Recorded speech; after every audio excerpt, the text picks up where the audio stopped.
the real sound of the DMV. Tonight, the clash inside an airplane involving a mother and her children. The run-in with an American Airlines flight attendant over a stroller. The incident nearly leading to a fistfight in the cabin. Inside the hideout, how that teacher accused of abducting a student hid from police. That teenage girl now back with her family. Tonight, her brother speaking with ABC News. On the march, tens of thousands rallying in the name of science and in part against the policies of President Trump. This as the president announces plans for a massive tax cut and faces a budget deadline. State of emergency, homes destroyed, thousands evacuating, more than 100 intense brush fires burning right now.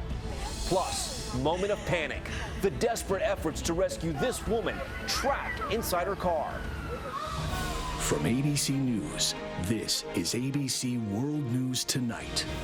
And good evening. Thanks for joining us on this Saturday. I'm Tom Yamas, and we begin tonight with a new clash caught on camera on board a major airline.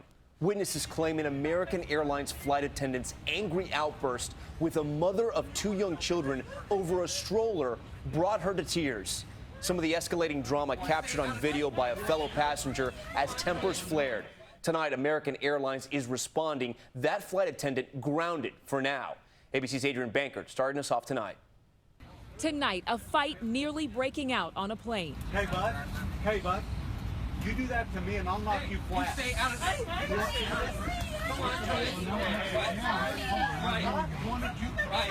An angry passenger confronting this American Airlines flight attendant who shouts right back. The man who took this video says it started when that crew member took the woman's stroller out of an overhead bin, insisting she check it at the gate, accidentally hitting her and just missing her children, according to the witness. Sort of violently yanked it and stormed off the plane with it. You don't know what the story is. I don't care what the story is. No one's hurt a baby. You can hear another attendant try to calm things down.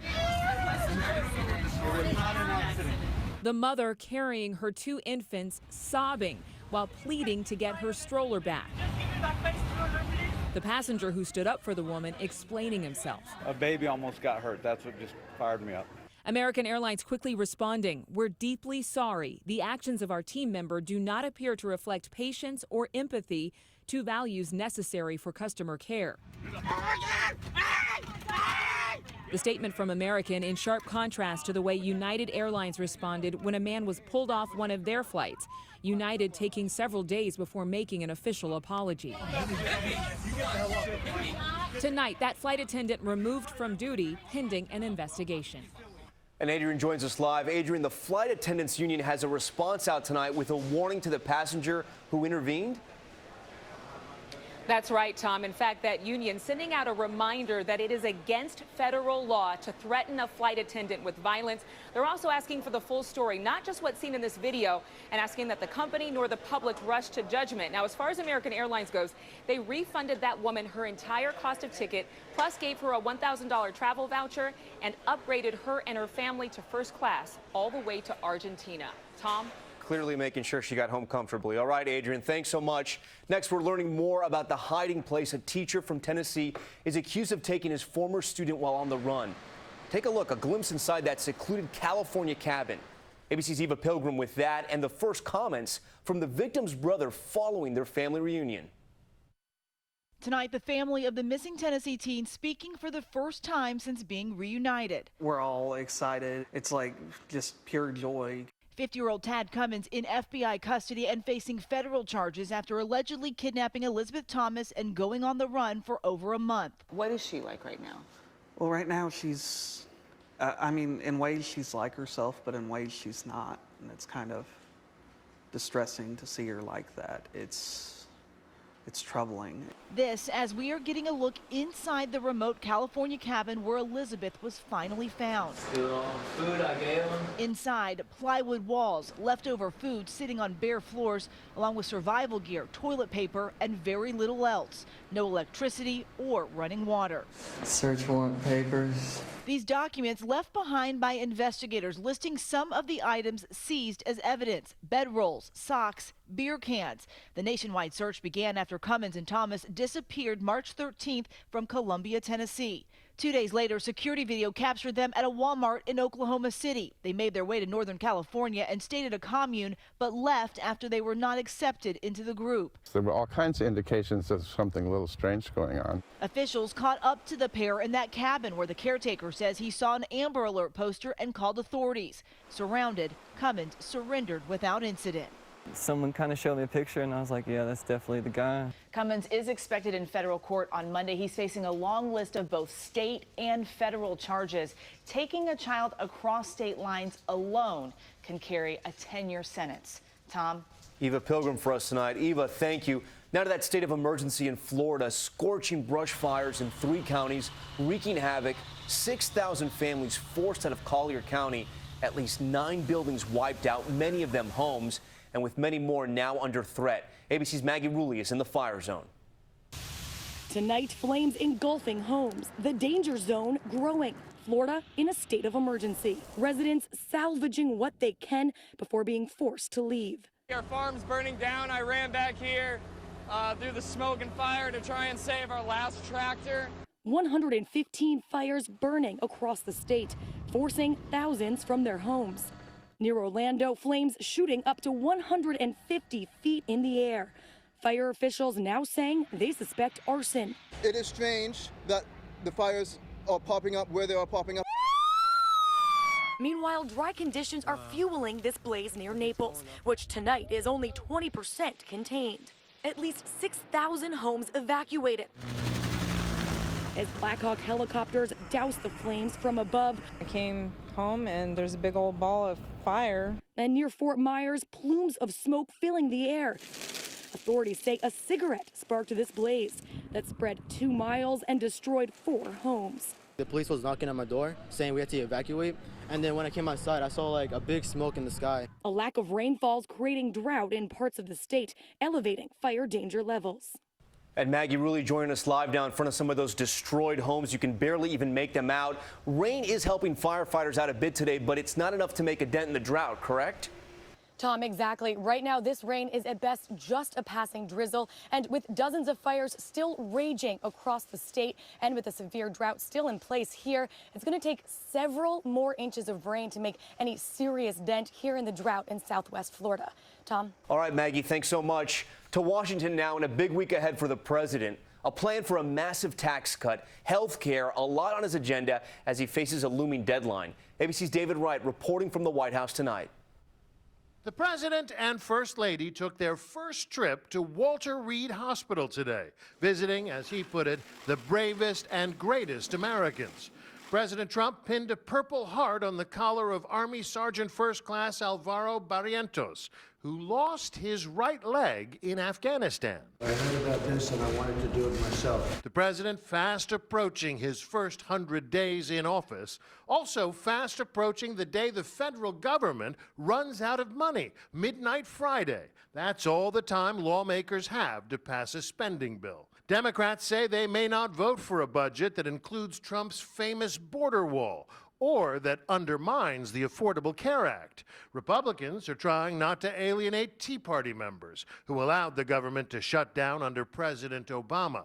In the midst of all that, President Trump plans to introduce his long-awaited tax reform package. It really formally begins on Wednesday. Today, the vice president is in Australia, mending fences with the Australian prime minister. Shortly after taking office, the president had a testy phone call with him. The Australian leader pressed Trump about an Obama administration promise to resettle Syrian refugees. The issue apparently now settled. President Trump has made it clear that we'll honor the agreement. But it doesn't mean we admire the agreement. And David Wright joins us live from the White House. David, the president tweeted that reviewing the first 100 days is a, quote, ridiculous standard, but he will be marking this moment in his own way. That's right, Tom, with a campaign rally, his 4th in recent weeks, paid for by the Trump campaign. This one is going to be held 1 week from tonight, Harrisburg, Pennsylvania, in a venue that can hold up to 10,000 people. Tom? 10,000. We'll see if they sell out. All right, David, thank you. And tomorrow on This Week, the new ABC News Washington Post poll on how Americans view the Trump administration's first 100 days. Plus, Georgia's exclusive interview with Attorney General Jeff Sessions. Moving on now to the March for Science protest on this Earth Day. Tens of thousands rallying across the country and around the world to express support for scientific research and opposition in part to some of President Trump's policies. ABC's Gloria Rivera reporting from Washington. Tens of thousands of scientists and their supporters taking to the streets, from big cities, Chicago, New York, D.C. and London, to many places in between, red states and blue alike.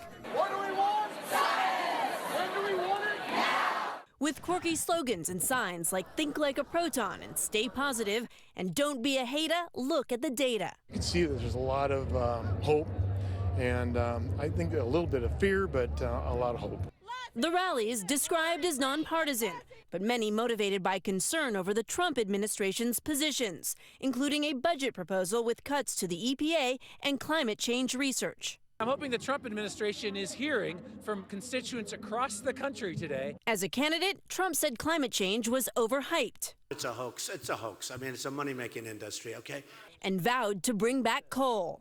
My administration is putting an end to the war on coal. Today we stand against an administration that places profits over people and tells us that science isn't real.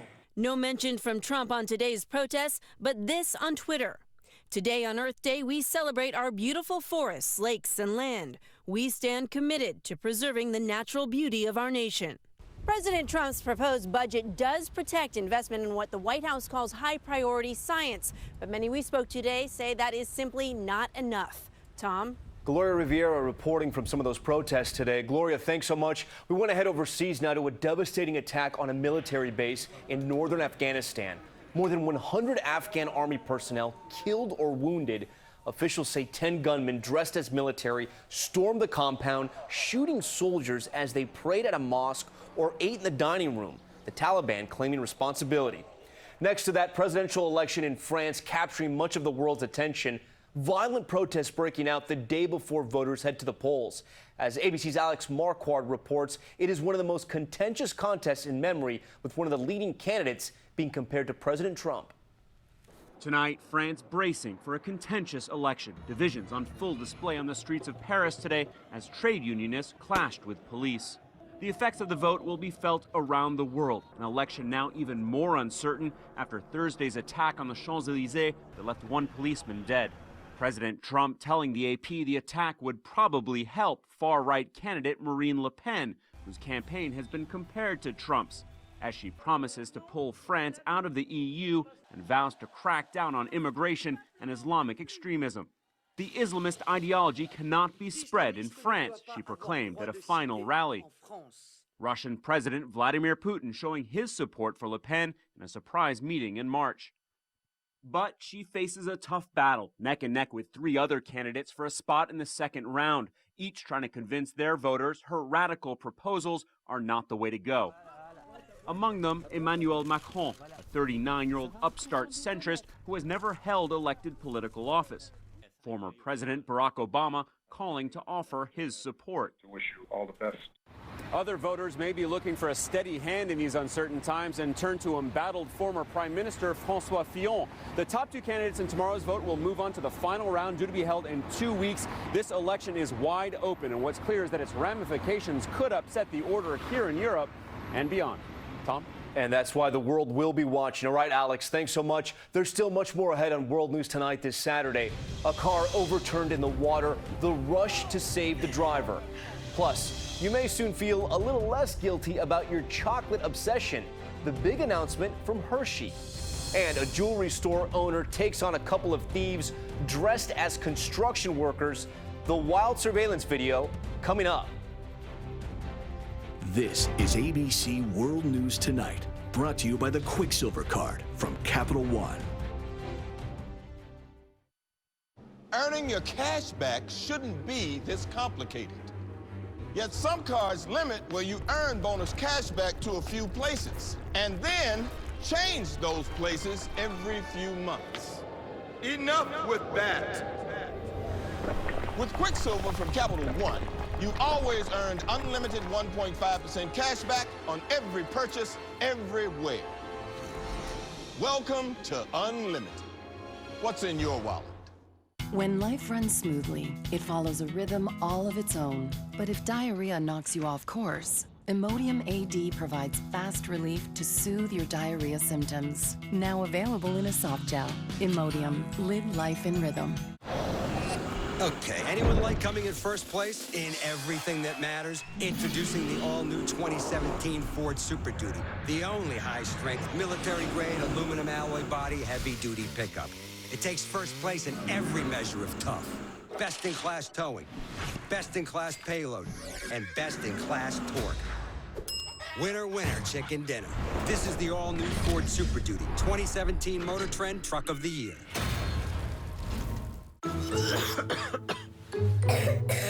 When coughing keeps your family awake, breathe easier with Vicks VapoRub. Soothing cough relief that starts working instantly.